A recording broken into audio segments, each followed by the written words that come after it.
మహాగణాధిపతయే నమః. ఓం గురుభ్యో నమః. ఓం శ్రీమాత్రే నమః. పరమేశ్వర స్వరూపమైనటువంటి జ్యోతిష, వాస్తు మరియు ఇతర అనేకమైనటువంటి శాస్త్రములను మనకు అందించినటువంటి మహర్షులకి నమస్కారం. హయగ్రీవ హయగ్రీవ హయగ్రీవేతి యో ఉదయేత్తస్య నిస్సరతే వాణి జహ్నుకన్యా ప్రవాహవత్. అరుణాం కరుణాతరంగితాక్షీం ధృతపాశాంకుశపుష్పబాణచాపాం అనిమాదిభిరావృతాం మయూకైః అహమిత్యేవ విభావయే భవానీం. శ్రీమాత్రే నమః.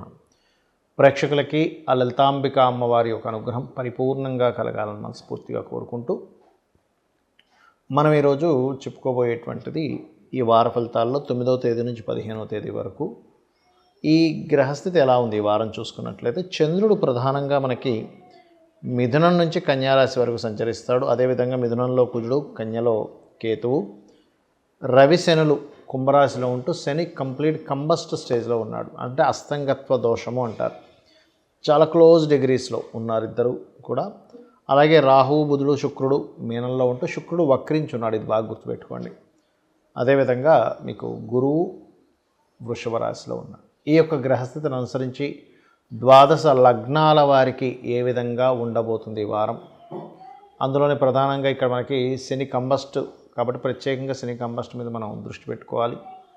అలాగే ఏ విషయాల్లో బాగుంటుంది, ఎటువంటి పరిహార మార్గాలు చేసుకోవాలి అనేటువంటి విషయాలు నేను ఒక్కొక్కటిగా చెప్తాను. అయితే ఈ విషయాలు చెప్తుంది నేనైనప్పటికీ కూడా చెప్పిస్తుంది సాక్షాత్ లలిత అమ్మవారిగా భావిస్తూ మొదలు పెడదాం. వృశ్చిక లగ్నము, వృశ్చిక రాశి. వృశ్చికం వారిగా చూసుకున్నట్లయితే లగ్నాధిపతి అయినటువంటి కుజుడు అష్టమ స్థానంలో ఉన్నాడు.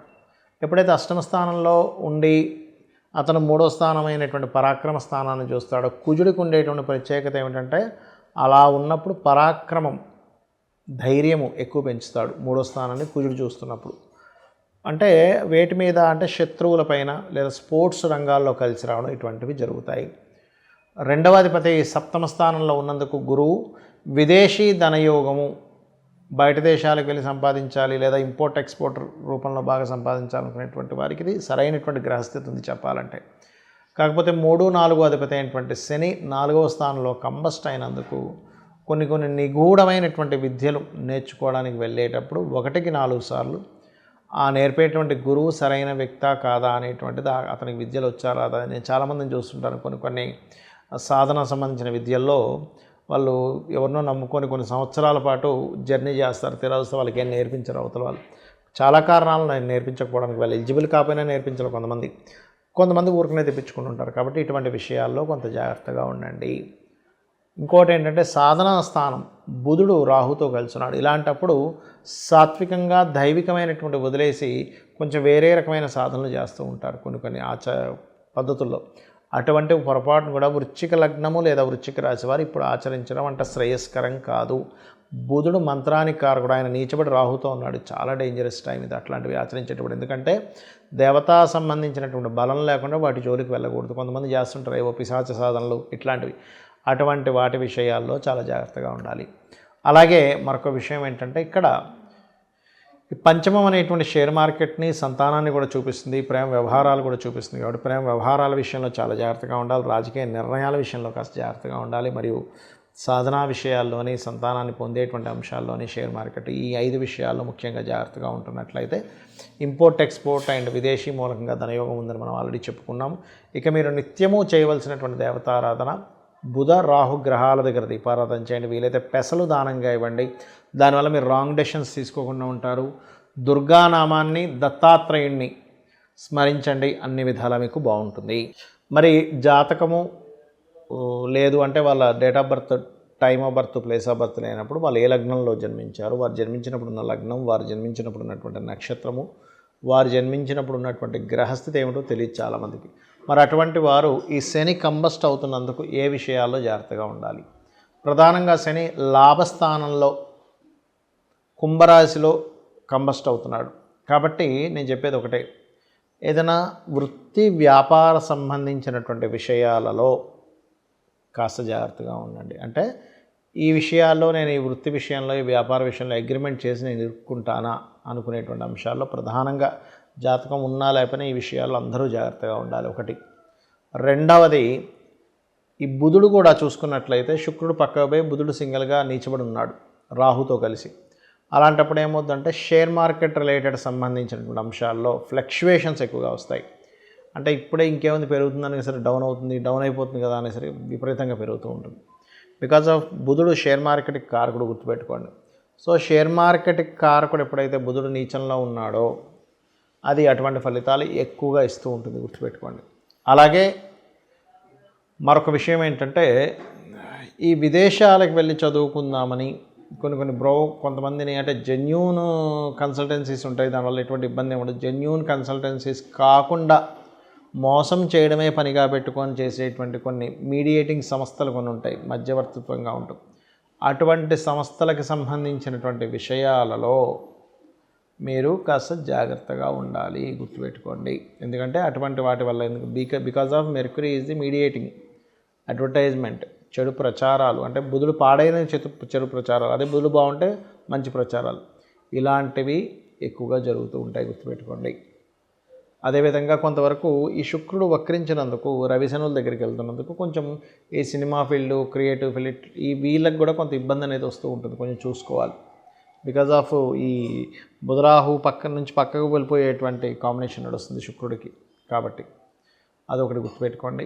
అలాగే మరొక విషయం ఏంటంటే ఇక్కడ వీటితో పాటు ఈ కొత్త సంవత్సరంలో ఎలాగో నెక్స్ట్ అడుగు పెట్టబోతున్నారు కాబట్టి ముఖ్యంగా ఒక 5 విషయాలు కనుక మీరు పాటించగలిగితే అద్భుతంగా ఉండగలుగుతుంది మీకు. ఏమిటది అంటే మొట్టమొదటిగా మీ పర్సనల్ చార్ట్లో మహాదశ, అంతర్దశ ఏంటో తెలుసుకోండి. వాటికి సంబంధించిన దానం ఇవ్వండి. దానం తీసుకునే వాళ్ళు లేకపోతే వాటికి సంబంధించినటువంటి గోవుకి ఇవ్వండి, అంటే గోవుకి తినిపించండి. ఏమిటది అంటే ఒకవేళ రవి దశ నడుస్తుంది, రవి అయితే గోధుమ రవ్వ, చంద్రుడైతే బియ్యము, కుజుడైతే కందులు దానంగా ఇవ్వచ్చు, క్యారెట్స్ని గోవులకు తినిపించవచ్చు. బుధుడైతే ఆకుకూరల్లో ముఖ్యంగా గోంగూరని మరియు అదేవిధంగా పెసలు దానంగా ఇవ్వాలి. గురువైతే శనగలు దానంగా ఇవ్వడం లేదా గోవుకి అరటికాయలు తినిపించడం. కుజుడైతే కందులు దానంగా ఇవ్వడం లేదా గోవుకి క్యారెట్స్ తినిపించడము. అదేవిధంగా శుక్రుడైతే బొబ్బర్లు దానంగా ఇవ్వడం లేదా తీపి చపాతీలు తినిపించడము. శని అయితే నువ్వులు దానంగా ఇవ్వడం లేదా బెల్లము గోవుకు తినిపించడం. నువ్వులు ఎప్పుడు తినిపించకూడదు. రాహు మహర్దశ నడుస్తుంది అనుకోండి, బెల్లపు ఉండలే 4 ఉండలు తినిపించండి గోవుకి. లేదు అంటే దానం ఇస్తానంటే మినుములు దానంగా ఇవ్వండి. ఒకవేళ కేతువు యొక్క మహాదశ, అంతర్దశ, ప్రత్యంచ దశల్లో నడుస్తుంటే ఉలవలు దానంగా ఇవ్వాలి. అదేవిధంగా గ్రాసము గోవుకు తినిపించాలి. ఇది ప్రధానంగా మీకు నడుస్తున్నటువంటి జన్మజాతకంలో ఏ మహాదశ, ఏ అంతర్దశను బట్టి మీకు ఉంటుంది ఫలితం, గుర్తుపెట్టుకోండి. ఇదొకటి. ఇక రెండవది ఏంటంటే ఇక్కడ నిత్యము ఇంట్లో దీపారాధన ఒక్కసారైనా రోజుకి ఆలయానికి వెళ్ళడం చేయండి, కనీసం ఒక్కసారి. ఎందుకంటే మీరు రోజు కనుక ఆలయం వెళ్ళినట్లయితే మీకు తెలియకుండా ఒక రోజుకి మీ పూర్వజన్మ కర్మలన్నీ తొలగిపోయి రావాల్సిన పెద్ద పెద్ద ఆపదలు కూడా తగ్గుతాయి, గుర్తుపెట్టుకోండి. ఇక్కడ చాలామంది అడుగుతుంటారు, ఏమంటే నేను చాలా రోజుల నుంచి రోజు పూజ చేస్తాను, నా కోరిక తీరలేదు అంటూ ఉంటారు. నేను ఒకటే చెప్తాను, మీకుండేటువంటి కర్మని బట్టి, మీకుండేటువంటి అర్హతని బట్టి భగవంతుడు ఇస్తాడు. ఇప్పుడు చూడండి, చిన్న ఎగ్జాంపుల్ చెప్తాను. గవర్నమెంట్ కనుక ఏమీ పోయినా పర్వాలేదండి, తీసుకెళ్ళి మిమ్మల్ని కలెక్టర్ చేసేస్తామంటే జనాలు ఒప్పుకుంటారు. మీరు ఒప్పుకుంటారు చెప్పండి? అదేంటండి, చదువుకోవాలిగా, దానికి ఎలిజిబిలిటీ ఉండాలిగా, అప్పుడేగా ఆ వ్యక్తిని కలెక్టర్ చేయాలి, లేకపోతే ఫలానా ఆఫీసర్ని చేయాలి, అలా ఎలా చేస్తారంటంగా. మరి మనమే అలా అనుకుంటున్నప్పుడు ఒక వ్యక్తి అలా చేస్తే మరి భగవంతుడు ఎంత పర్ఫెక్ట్గా క్యాలిక్యులేటివ్గా మన కర్మలో ఉందా లేదా, మనం దేనికోసం జన్మించాము అనేటువంటి దాంతో మనం ఆలోచించాలి. అంటే ఇక్కడ నేను మీకు ఎందుకు చెప్తున్నానంటే మాట, చాలామంది మేము ఫలానా పూజ చేస్తాం, ఈ పూజ చేసాం, ఆ పూజ చేసాం, కొంతమంది ఏమో మాకు అద్భుతంగా కలిసి వచ్చిందంటే ఇంకొంతమంది ఏమో మేము అనుకున్నంత రిజల్ట్ రాలేదని బాధపడుతుంటారు. ఇక్కడ ఏంటంటే పూజ అనేటువంటిది పూర్వజన్మ వైభవాన్ని ఇచ్చేది, పూర్వ వైభవాన్ని ఇచ్చేదని చెప్తూ ఉంటారు. భక్తి శ్రద్ధలతో ఎక్కడా కూడా ఫలాపేక్ష కాంక్షించకుండా కనుక స్వామివారికి కానీ అమ్మవారికి కానీ పూజ చేసుకుంటే ఖచ్చితంగా దాని రిజల్ట్ మీరు అనుకున్నట్టే రావాలని రూలేదు, ఇంకో రూపంలో ఇంకా గొప్పగా కూడా ఇస్తాడు భగవంతుడు. మనం ఎంతసేపు ఇదే కావాలనుకుంటాం కానీ ఇంతకంటే గొప్పది ఇచ్చేటువంటిది ఉంటుంది, అది మనకు తెలియక మనం ఈ రిజల్టే రావాలని వెతుకుతూ ఉంటాం. ఇది మెయిన్గా చేస్తూ ఉండండి. మరియు గోశాలకు వెళ్ళి దేశీవాళి గోవులకి ఏదైనా ఎప్పటికప్పుడు తినిపిస్తూ ఉండండి. అదొకటి మెయిన్గా చూసుకోండి. ఎక్కడికైనా బయలుదేరేటప్పుడు మీ ఇష్టదైవాన్ని తలుచుకోండి. మీరు నిద్ర లేచినప్పుడు స్కందుడిని మీ ఇష్టదైవాన్ని తలుచుకొని నిద్ర లేవండి. నిద్రపోయేటప్పుడు శివుణ్ణి తలుచుకొని నిద్రపోండి. అన్ని విధాలా మీకు బాగుంటుంది. శ్రీమాత్రే నమః.